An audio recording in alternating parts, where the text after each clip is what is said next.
Alors, les dates primordiales. Ça, s'il y a deux choses que vous devez retenir de la matinée, c'est les dates d'abord et la centralisation dont on vient de parler. Alors, je vais évoquer deux dates importantes. Bon, je vous dirai les deux autres, dates de lettrage et dates de pièces, ça ne pose pas de problème. Mais il y a donc deux dates très importantes parce que c'est la base de la structure du FEC. Première question, c'est la date de comptabilisation. Ah. On va mettre la question quand même. Alors, quelle est la définition de la date comptable? Voilà, dans le fichier FEC, donc de mémoire, date comptable, c'est la deuxième colonne, je crois, la colonne B. Enfin, bon, j'ai plus obligatoirement, je vois où elles sont dans le dossier, dans le tableau, mais pas forcément. C'est la 2 ou 3e colonne. Troisième. Alors, la 3e colonne, donc la date de comptabilité. Ah, alors là, je reviens sur ce que je vous ai raconté au départ. On a affaire à des gens qui ne connaissent que le CAC 40 et SAP. Donc tout naturellement, je suis dans une entreprise qui a entre 100 et 1000 personnes au service comptable. Tous vos clients ont au moins 100 comptables dans l'entreprise, surtout quand ils ont un seul salarié. Donc, au départ, on nous a dit, j'ai bien marqué en théorie, j'aurais peut-être dû le mettre en plus gros, souligné, enfin dans toutes les... Voilà. Dans l'esprit de la DGFiP, il n'existe que des systèmes comptables, des ERP à enregistrement direct. Vous avez complètement oublié que même le plan comptable, le décret de novembre 1983, ouais, ça fait plus qu'un siècle, un millénaire antérieur, prévoyait. Il y en a qui se souviennent du bouquin bleu là, sur le plan comptable. Là, qu'est-ce qui a connu ça? Vous savez, notre fameux bouquin bleu qu'on a tous eu chez nous, qu'on avait en 1983 pour mettre en application en 1984, sur lequel on a beaucoup travaillé. Alors les jeunes, bien sûr que non. Vous êtes gentils. Mais non, ce n'est pas à vous que je parlais. Bon, moi, je vais lever la main puisque personne n'ose la lever.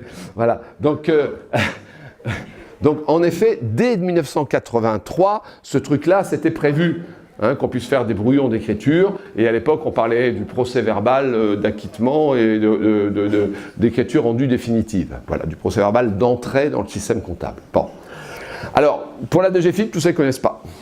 Eux, ils connaissent des gens qui ont des centaines ou milliers de comptables, des millions, milliards d'écritures.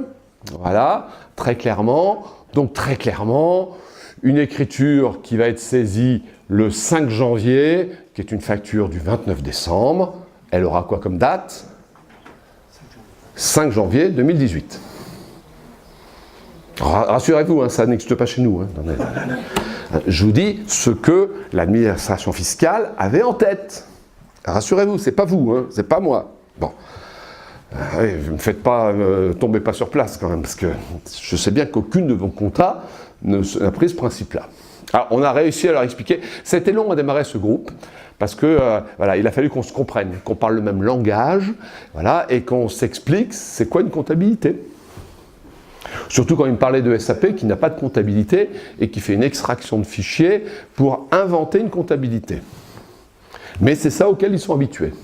Donc des journaux auxiliaires bien taillés, le total des journaux égal au total de cumul débit-crédit égal au total du grand livre, de la balance, tout ça, notre truc bien taillé, ils ne connaissaient pas.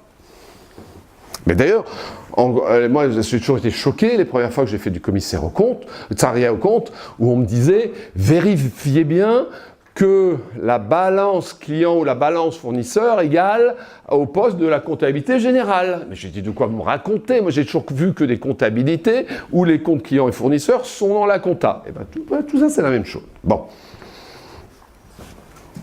Alors la vraie réponse, dans la pratique, il existe fréquemment un décalage.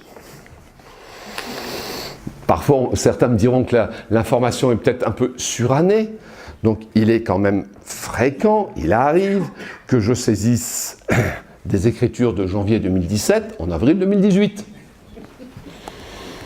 Ça peut arriver. Soyons clairs, c'est courant chez les BNC. Un BNC, vous intervenez une fois 2 fois par an éventuellement pour avancer le dossier. Celui qui me raconte qu'il fait ses BNC au mois, je dis, non, vous pouvez me raconter n'importe quoi, mais là je vous crois pas. Vous faites pas de BNC, si vous me dites ça.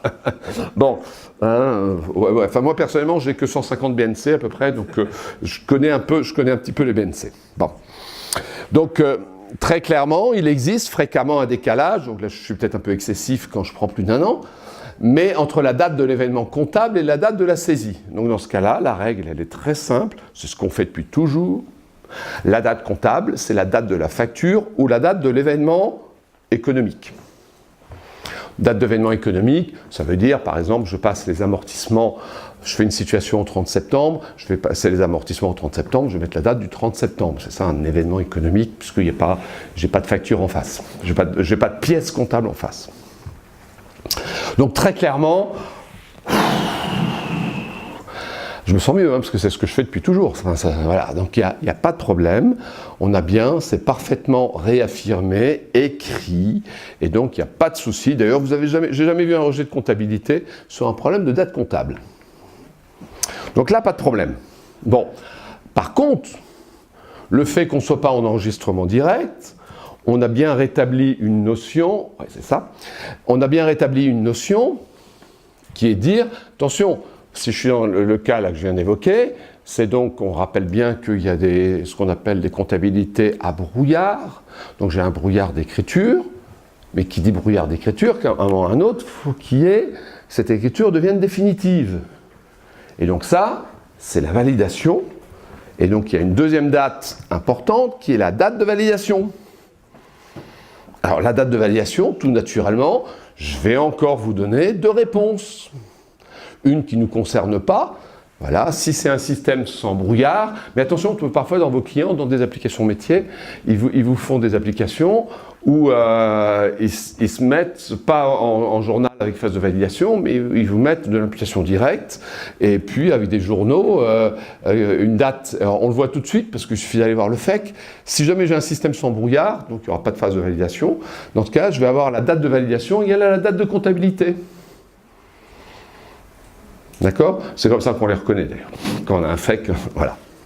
Ça, c'est pas ce qu'on utilise, d'accord? Ça, c'est les ERP et certains logiciels métiers.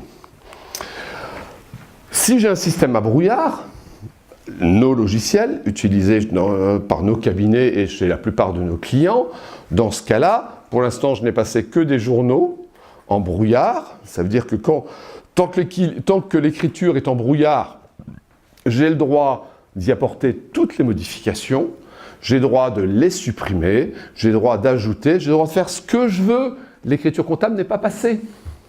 Elle est en brouillon. Voilà. Mais à un moment ou à un autre, il faut dire, allez, ça y est, ce coup-là, celle-là, je la grave dans le marbre, et elle est définitive, je la valide, et l'écriture devient définitive et non modifiable. Ça, c'est la validation. Donc je vais avoir l'obligation, dans mon type de logiciel, de passer à une procédure de validation. D'accord? À ne pas mélanger avec la clôture. Vous avez des logiciels qui ont oublié de faire une validation, de vous laisser le choix, et la validation, ce n'est pas une application informatique, enfin c'est une application informatique, mais déclenchée par l'utilisateur. Ce n'est pas à mon éditeur, ce n'est pas à l'informaticien de décider quand est-ce que je valide? C'est moi qui décide. Donc je râle un peu quand je rencontre un éditeur qui dit « Moi, j'ai que des clôtures, vous êtes obligé de clôturer pour envoyer la liasse fiscale parce que c'est ma procédure de validation. » Non, ça n'a rien à voir. Je valide des écritures, ça veut dire que les écritures, je les rends définitives, je ne peux plus modifier ces écritures-là, je peux en rajouter d'autres. Quand j'ai clôturé l'exercice ou la période, je peux clôturer une période, ça arrive, hein. Je suis en révision, j'ai un client, allez, j'interviens 2 fois chez lui par an, et puis je fais la révision des comptes de tiers, par exemple, au premier semestre. Voilà. Et puis je sais que c'est un bidouilleur. Donc après que mon collaborateur soit passé, il va me changer des écritures. Je sais que c'est un bidouilleur, qu'est-ce que je fais? Je fais une clôture de période. Je bloque au 30 juin pour que surtout il puisse plus retoucher mes écritures. D'accord? Si il arrive une facture d'achat du 15 mai, qu'est-ce qui va se passer? J'ai clôturé au 30 juin, j'ai une facture d'achat du 15 mai qui arrive, je vais la saisir en date du 1er juillet, premier jour après la période clôturée, et puis je dirais facture d'achat du 15 mai que je passerai le 1er juillet. Voilà. C'est naturel, c'est la clôture de période. Et donc j'ai la clôture de période et la clôture d'exercice. C'est donc bien 3 phases différentes qui doivent être dans vos logiciels, même s'il y en a, je pense à un notamment, qui a un peu oublié cette notion-là. Et qui vous dit, quand vous envoyez l'alias, vous êtes obligé de clôturer l'exercice. Il y en a qui vont le reconnaître, hein, c'est un des 4 majeurs connus, voilà, d'une profession, pour ne pas le nommer Koala. Voilà, voilà, donc ça c'est inadmissible. Voilà, donc non, je suis très clair, hein, de temps en temps je vais dire aussi quand les gens font bien les choses, mais très clairement je dois avoir une phase de validation et c'est moi, utilisateur, qui dois dire quand mes écritures sont validées. Alors le piège de ça, parce que c'est bien, c'est souple, on a réussi à garder notre souplesse qu'on a toujours eue et pouvoir tout modifier, parce que si on repasse des OD à chaque fois, quand j'ai un client notamment qui fait sa saisie, c'est pas toujours Lojo, je préfère modifier directement sa saisie et réimputer les écritures dans le bon compte quand ils se sont gourés, c'est beaucoup plus efficient, ça coûte moins cher et c'est plus propre. Voilà, donc il n'y a que des avantages. Par contre, attention, tant que je n'ai pas validé, l'écriture n'est pas passée. Si l'écriture n'est pas passée et que j'envoie une liasse fiscale, c'est quoi la conséquence? Voilà, automatiquement, rejet des amortissements et des provisions. Le reste des écritures, on pourra toujours le défendre, parce que j'ai des pièges, j'ai des trucs, j'ai des bazars, mais je vous rappelle quand même que la loi fiscale prévoit qu'un amortissement pour qu'il soit, et une provision pour qu'il soit déductible, bon, en plus qu'il soit reconnu professionnel, mais les 3 conditions de forme, c'est 1, qui ait eu, bien sûr qu'il soit professionnel, 2, passage de l'écriture, 3, que ça soit sur le relevé des amortissements ou des provisions. Mais ça existait déjà dans le monde papier. Parce que dans le monde papier, dans le temps, si j'oubliais, avant 2015, si j'oubliais d'envoyer une liasse fiscale, je me prenais une mise en demeure, avec 30 jours pour répondre, j'envoyais la mise en demeure, j'étais certain que j'allais recevoir une notif, on allait me rejeter les amortissements, puisque à la date légale de dépôt de l'alias, je ne l'avais pas mis sur le relevé des provisions ou des amortissements. Donc le fait d'être en retard me rejetait de facto l'amortissement et la provision. Donc là, c'est pas parce que c'est pas sur le relevé des provisions, j'ai envoyé ma liasse, mais c'est parce que l'écriture, elle n'est pas passée. Ah oui, il est en brouillon. Alors, on s'est battu pour garder notre souplesse. Le seul inconvénient, c'est surtout n'oubliez pas de valider. Et parce que là, c'est imparable. Là, la notif du rejet parce que l'écriture n'était pas passée. Alors, à la date d'envoi de l'alias ou à la date légale, le 18 mai, bon, ça se discute. Je peux encore discuter. J'ai envoyé ma liasse le 29 avril, j'ai fait ma validation le 15 mai. J'arrive encore à discuter pour dire l'écriture était bien validée dans le délai légal. Certains vont me dire, non, c'est l'envoi de l'alias, on peut discuter, c'est le délai légal. Bon. Mais après, si vous validez après le 18 mai, excusez-moi, vous l'avez dans l'os, il n'y a rien à répondre. Vous n'avez aucun élément pour contrer la réintégration des amortissements et des provisions. Donc surtout, cette souplesse qu'on s'est conservée, vous devez connaître parfaitement le monde de validation. Alors maintenant, vous avez la plupart des logiciels, allô, oui, vous avez la plupart des logiciels qui vont vous dire, qui vont vous bloquer, qui vont vous dire « j'envoie pas l'alias si vous n'avez pas validé ». Vous en avez un, Agiris, qui ne bloque pas, qui vous dit simplement, mais dans les contrôles de cohérence, en première ligne en rouge, c'est les écritures ne sont pas validées. Bon, il ne vous empêche pas de l'envoyer, lui il ne bloque pas, mais il vous le signale comme première anomalie. Voilà. Et puis, donc, les ACD oblige à valider, CGID, Quadra, PGI oblige à valider maintenant, et il n'y a que... Et puis... bizarre aussi. Et puis on va avoir Koala qui m'oblige à clôturer. Ça, là, c'est la ligne blanche. Ils sont allés trop loin. Bon, voilà. Donc très clairement, attention, cette phase de validation, ne la loupez pas. Et dans vos FEC, il faut que la vérifiez bien les dates de validation. C'est quand même très important.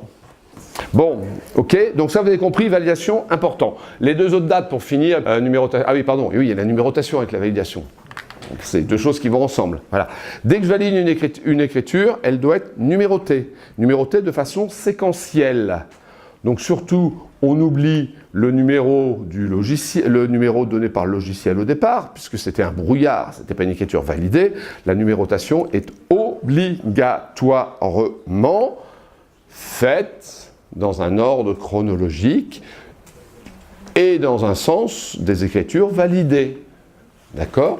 Donc ça c'est absolument obligatoire. Alors elle peut être continue, cette numérotation peut être continue sur tout le fichier FEC ou elle peut être faite par journal. Voilà. Séquentiel par journal. Mais séquentiel par journal. Donc je pourrais avoir un AC 001, 2, 3, 4, 5. Ça peut être séquentiel, je peux avoir une séquence par journal. Tiens, c'est la même chose que pour la séquentialité des numéros de facture.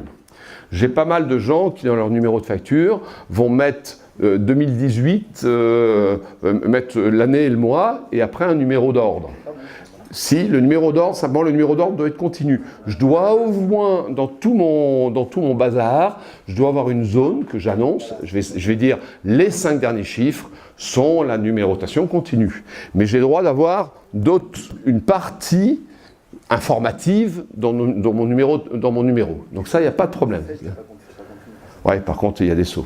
Donc ça, on a des gros problèmes dans la continuité chez Sage. Je suis d'accord avec toi. Et la plupart des différents logiciels. Voilà. Donc, vous voyez, on découvre.